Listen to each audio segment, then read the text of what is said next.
Okay, I hesitated to make another video talking about Dr. Abdul Al-Sayed and his race against Haley Stevens because I feel like so much has already been said and the election is, forthcoming, imminent, and he is way ahead in the polls now. Up to a 98% chance, according to the Calendar prediction markets, way up like a rocket compared to where he was on April 3rd when he was just a 28% chance just a few months ago. The bottom line is this. You look at all the data that is out there.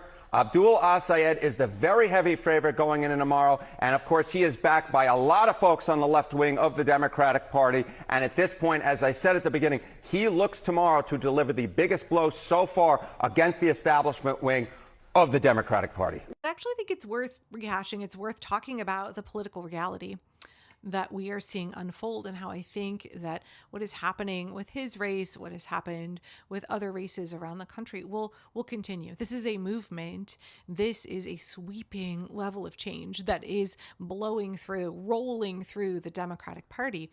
And it's time that the establishment Democrats understand what is coming for them, what is already happening, what is in play, in process. And as long as we continue to organize and we show up and vote, and we decide to express our will at the ballot box, we say we're going to support candidates who have policy positions that will benefit us working class people, we are going to see huge change. And I, for one, am so encouraged by this because, we saw that Dr. Abdul was behind. We've seen this massive campaign of Islamophobia against him, a massive smear campaign. We have seen AIPAC and billionaires put, $46 million into this race, trying to get Haley Stevens elected. Haley Stevens, who says she loves Israel. Haley Stevens, who has ran a really ugly campaign against Dr. Abdul. And it's been fascinating and encouraging to see that $46 million has not been able to buy the votes of Michiganders, that they have seen through the bullshit. And they are well aware that foreign governments are trying to buy their future senator. And she will work for them. She will work for the billionaires. She will work for Israel. She won't work for the people of Michigan. My opponent has campaigned on a lot of anger. He has, campaigned with, some interesting out-of-state people. This blogger, who's been very provocative and controversial. I'm proud to be standing with Congressman Clyburn, when he comes in, or the former commissioner of Social Security, Martin O'Malley. To be fair, her criticism is that you have a lot of out-of-state people. I will mention both of the folks that she just mentioned also are not Michiganders, Martin O'Malley, neither Congressman Clyburn. But I digress. Meanwhile, Dr. Abdul is saying, hey, we have all of these policy positions that will benefit people in Michigan, that will benefit Americans. I want to work for you. I want to work for you. Campaign has been largely and loudly populist, but also anti-Zionist. And you've sort of married those two things, equating funding for Israel with underfunding healthcare, for example. Are you worried that framing, juxtaposing the Jewish funding for the Jewish state against the needs of, in your own words, our own people, echoes an old anti-Semitic trope? Let me just be very, very clear. You know who benefits from guaranteed health care in this country? Jewish Americans. The idea that somehow we are going to use the specter of anti-Semitism to defend what a foreign government is doing actually does a deep disservice to the well-being of Jewish Americans in this country. Judaism and the Jewish people are a light unto the world, beautiful faith, beautiful people. The contributions that they've made to this country alone are staggering. And I'm looking forward to standing with the Jewish community against anti-Semitism. After all, anti-Semitism and Islamophobia are one in the same, and we need to take them on. But we cannot sit idly by and ask, why is it that our $3.3 billion a year at baseline is used to fund apartheid at baseline, genocide over the last several years, a war we have no business fighting, with the attempt to annex the southern part of a neighboring country, and then wonder why our kids' schools look like they did 50 years ago? The reality of this is that we cannot you haven't continue. made that same trade-off argument with regards to other items in the U.S.'s $800 billion I have. You defense just budget. don't cover it. No, I have. You just don't cover it. I'll say the same thing about the money we send to Egypt, which is where my family comes from. So if you want to go ahead and call me anti-Egyptian, go ahead and do that. But the reality is that on principle, I don't think we should be sending unconditional foreign military aid to any government, because none of us actually pay our tax dollars. On principle, then, are you against ethno-religious states writ large? On principle, I absolutely am. And folks are seeing the reality of the political landscape. And I think that that is a profound change, because the propaganda, I know I said this before the other day, like the propaganda doesn't work anymore. To see those who have historically had wealth and power spend more money than they have ever spent, like, great, maybe Haley Stevens and this race will bankrupt AIPAC. That's all we can hope for. Okay, some of you have seen, there's those cool kids on the internet. They're doing the cool kid chatter. Some of them might be the coastal elites making fun of how I talk. Not okay, says my governor. But let's be real. They're making fun of Michigan. They're thinking they're better than us. And what they don't know is I am your voice. And their jokes and their criticism only makes me fight harder. And they're losing. They're losing. Elon Musk is plunging $120 million, injecting it into all of these races, primarily against Susan Collins. She's not looking like she's doing well, and Elon Musk does not want Troy Jackson to win. We're seeing the super rich try and foist all of this money. We're seeing foreign governments try and foist all of this money because in the past they were able to buy elections. Elon Musk bought the office of the president of the United States. He bought the 2024 election, spending $260 million, right? And this has historically worked for them. And to see it now failing, to see them failing, to see that their tactics have worn thin, that, the jig is up. We understand what is happening and how they've been using and manipulating our elected officials. We can't unlearn that. We can't unknow that. We can't return to a state of ignorance. Their tactics won't work anymore. They are wasting huge quantities of money and they can't buy these races. We should feel really, really excited about that, because to me, that says the power of the oligarchy is waning. They are becoming more desperate. They're having to spend more money. Foreign governments and the super rich and corporations are trying more and more and more and more, and it doesn't work anymore.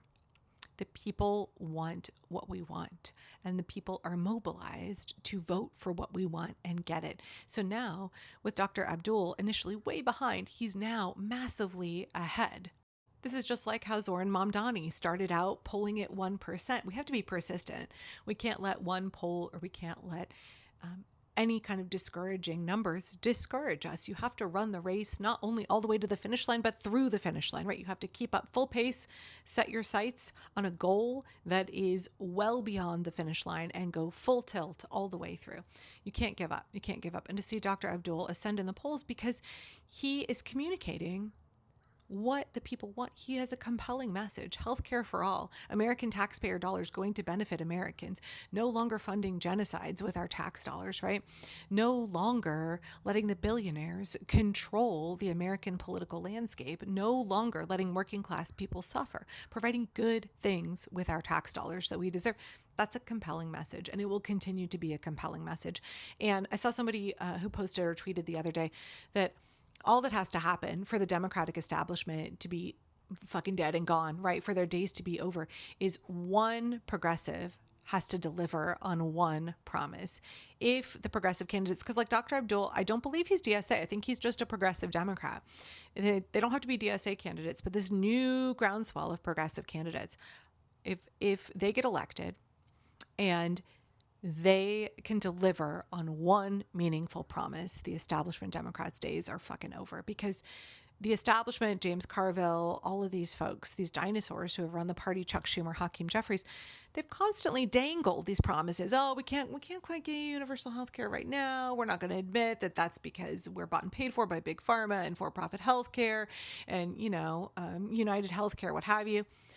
They dangle these reforms and they never fully deliver. They act as controlled opposition. We're not going to abolish ICE. We're going to spend your taxpayer dollars making sure that ICE wear body cameras while they shoot you in the head, right? While they violate your rights, while they brutalize your neighbors.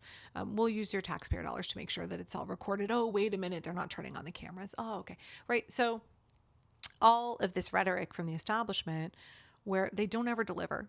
they continue to be controlled opposition. They continue to be the other cheek of the bought and paid for capitalistic butt of our two-party it's not representative, our two-party political system, right? They represent corporations. They represent the government of Israel. They represent billionaires. They don't represent us, the people.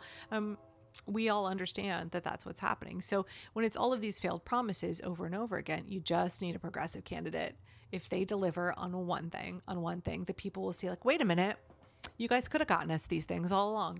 If you wanted to, you would have done it. Chuck Schumer and Hakeem Jeffries had actually wanted to get good things for the people, they would have found a way. And I think we're going to see that bear out when folks like Dr. Abdul get elected, when folks like Mela Kiros get elected, and they are able to get enough political power, enough political will from us, the people, that they can enact some of these policies. It's Jober for the establishment Democrats. They are by done, right? It's like it's going to be fucking over for them. It's also going to be over for the Republicans. So this is a really exciting time. Looking at this race with Haley Stevens and Dr. El-Sayed, it should be really encouraging to you that as much as they're trying all of the tried and true tactics of like Islamophobia, they're trying all of the scare baiting, they're trying to pump money into these races, and it's not fucking working. It's not working. Yeah. Okay, here's the thing, y'all. Because while the Trump regime has been enacting tremendous outsized harm, while they have been engaged in just tremendous corruption and exploitation and hurting an awful lot of people, that has not been happening all by itself in a vacuum. At the same time, they've been doing terrible things.